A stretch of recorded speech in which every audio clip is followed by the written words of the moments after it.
रानी के मारता उफान रानी पनिया जवानी के ओढ़ी ले ओढ़निया तू छोड़ई न रानी के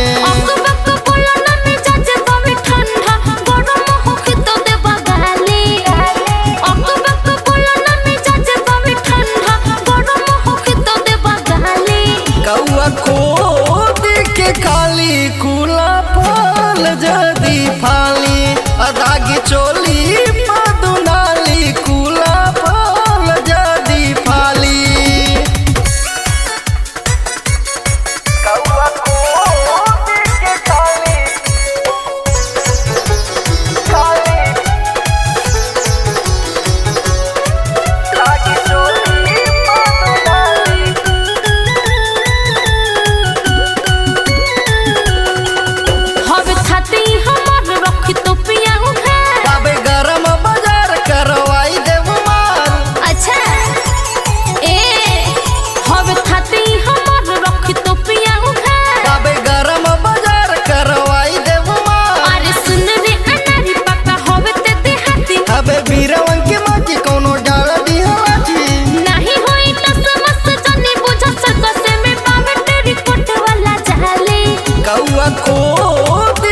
खाली खुला फल जदी फाली अदागी चोली मधुनाली खुला फल जदी फाली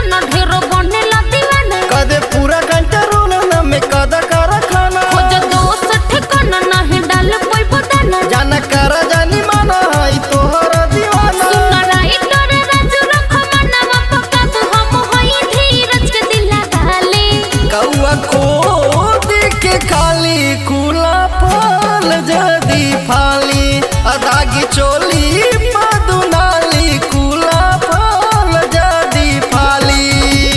मारता उफान रानी पनिया जवानी के ओढ़ी ले ओढ़निया तू छोड़ई न रानी के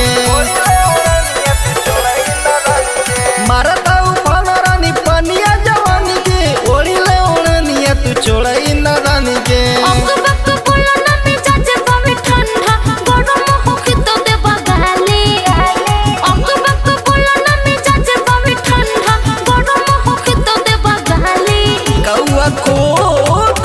खाली खुला फल जदी फाली